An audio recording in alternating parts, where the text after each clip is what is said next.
It is nearly impossible to get more than 80 votes on something in the Senate these days. I mean, maybe if you're renaming a post office, but rarely happens. It occasionally happens, though. Nominations confirmed. The ayes are 86. The nays are 8. The nomination is confirmed. Okay, that was the vote just last year on the nomination of Erica McIntyre to be the Commissioner of Labor Statistics. And she was nominated by then President Biden, but she was seen as such a non-controversial choice for a completely apolitical, kind of nerdy job that she got 86 votes for her confirmation. And she had the support of many loyal Trump fans, like, say, Tommy Tuberville, the current Secretary of State Marco Rubio, some guy named J.D. Vance. Wonder what he's up to these days. What's he up to? You know, lots of things. Along with 35 other Republicans. They all voted to confirm Erica McIntyre to be the Commissioner of Labor Statistics. Now, most people were probably not following that vote at the time. I don't think we were taking it live or anything. Most people probably do not know what the Commissioner of Labor Statistics does, although if you're watching right now, you very well may by this time today. But it's actually an important and, yes, very, very wonky job overseeing the nation's economic data, which is why experienced and qualified data scientist Erica McIntyre held that job right up until today, when Donald Trump fired her in a post on his social media site. Here's what he said, quote, "I was just informed that our country's jobs numbers are being produced by a Biden appointee, Dr. Erica McIntyre," at least he said she was a doctor, I suppose, the Commissioner of Labor Statistics, who faked the job numbers before the election to try and boost Kamala's chances of victory. "I have directed my team to fire this Biden political appointee immediately," all caps. Trump then repeated that bogus claim in an interview with Newsmax just moments ago. I don't believe those numbers. I think because we're doing so well and we fired her. This is not something from just now. This was before the election where she got, meaning Kamala, we thought it was Biden, but turned out being Kamala, where they got very, very strong numbers. I said, what's this all about? And they adjusted them, and then later on they adjust them, I guess, downward. But we don't want that. We want straight numbers. Straight numbers, not sure exactly what that means. I mean, now to be clear, no Commissioner of Labor Statistics in any administration has ever been credibly accused of faking job numbers for political purposes. This is not what is in the soul of any of these people. Trump's accusation doesn't really warrant a counter argument, but just in case you need something to tell your red-pilled cousin at Thanksgiving this year, I'm going to prepare you. I will note that the jobs report that came out right before the election was actually the worst jobs report of Joe Biden's final year in office. It found that only 12,000 jobs were added in the month of October. And the numbers were later revised up after the election to 43,000 jobs, after Kamala Harris lost.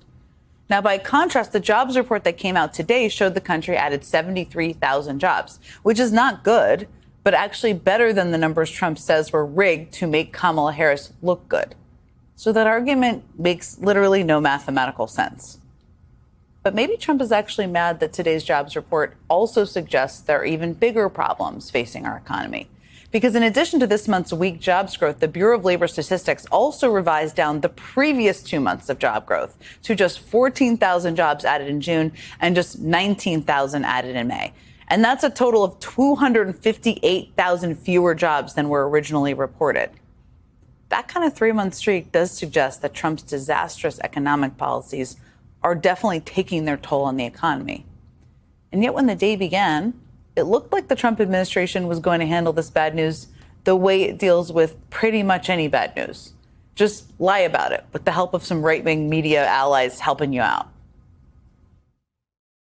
73,000 jobs created. Unemployment rate is expected. Jobs a little bit below what Wall Street expected at 110,000, but I would say mostly in line with expectations. Yeah. All right. Yeah. Good. So there we go. Good news all around. Good news all around. Good news all around, says the right-wing media outlet Newsmax after an objectively bad report, also the same outlet that Trump did an interview with. But it wasn't just them. Vice President J.D. Vance also tweeted his own praise for the new jobs numbers, trying to make it seem like this was good news for American workers, which is pretty awkward, given that his boss now says the report is some kind of hoax witch hunt designed to make him look bad. Now, maybe Trump flew off the handle because he didn't catch the spin that Newsmax and the vice president were putting on this bad jobs report. That's possible. Maybe he was watching Fox News, where even the president's most loyal media allies could not bring themselves to pretend this was good news. The NASDAQ down about 200 going. 73,000 jobs. 73,000 jobs created in the month of July. Number just coming out. And that's total. Stephanie, how do you read things? Well, I'm just stunned at another number in this report, and that is the downward revision to the June figure from 147,000 to just 14,000.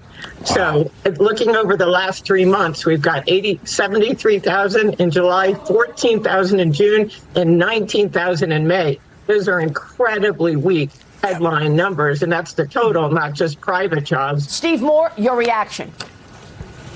Look, I think this is all a result, this disappointing number is a result of all the turmoil over tariffs and the trade wars. This disappointing number is a result of all the turmoil over tariffs and trade wars, says the Fox News contributor, who Trump once tried to nominate to the Federal Reserve Board, by the way. Now, it may have been coverage like that which spurred Donald Trump to lash out and fire the labor statistics commissioner. Listen, Trump's claims about the fabrication of jobs numbers are ridiculous, kind of sad. His arguments definitely mathematically make no sense. But the firing of the head of the Bureau of Labor Statistics has huge, longer-term problematic impacts. BLS puts out all sorts of data on inflation and productivity and all sorts of stuff. It's critical data used by businesses and economists and researchers and investors to understand the state of the economy. That is why it's so important that these numbers be driven by data and not by the political whims of an insecure wannabe dictator. And the thing is, this extreme move by the president is also part of a larger pattern because this administration has declared war on good data that they don't want the public to see basically since day one. I mean, in just the last 6 months since taking office again, and by the way, my colleague Catherine Rampal keeps track of this, and you should follow her. She has all of it on all of her feeds.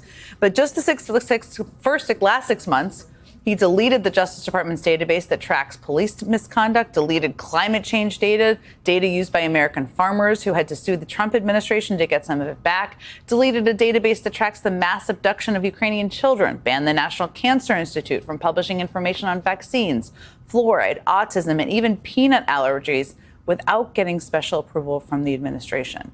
Scrubbed all federal websites of anything that even remotely smacks of diversity, which at various points led to the deletion of references to important historical figures like Jackie Robinson and the Tuskegee Airmen.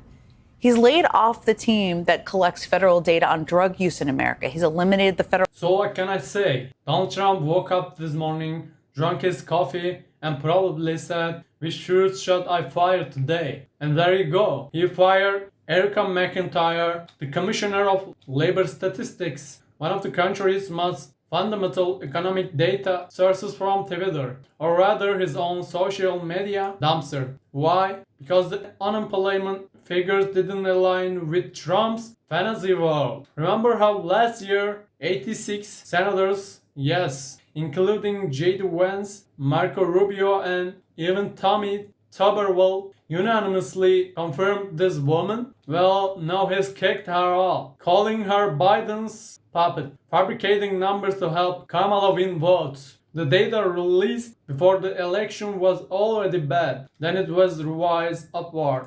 Kamala lost. So there is no beginning or end to Trump's attempt to spin the inflated numbers say. Kamala fairy tale. We're talking about who has a beef with math, after all. But what's really scary is this: Trump isn't just firing an official. He's taking this country's war on data, information, and truth to next level. Because this isn't the first time. The Justice Department deleted police violence data.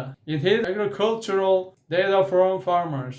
It destroyed climate change data. It halted cancer and autism research. It threw education data in the trash. It was so afraid of the worst, that it even removed Jackie Robinson from government websites. In other words, this man has literally launched a war on information, as if the less we know, the better. As if ignoring the data will somehow fix the economy. This isn't just bad governance, it's unmistakable footsteps of authoritarianism, because for authoritarians the truth is their greatest enemy. And do you know what the most ironic part is? Trump finds these figures suspicious, but his supporters, Newsmax, Fox News, JD Vance, are touting the same figures as encouraging confusion? No, this is a deliberately created distortion of reality, because according to these people, it's not the numbers that matter. It's whatever Trump says that's true. Is the economy getting worse? Yes, the data from the past 3 months is disheartening, but the data isn't the blame. The culprit, a president who has shot himself in the foot with trade wars, who mistakes incompetence for virtue, and who turns every criticism into a conspiracy theory. Now I ask, do you dismiss the data because economic policies aren't working, or do you look in the mirror? Trump smashes the mirror, but the broken glass still reflects the truth.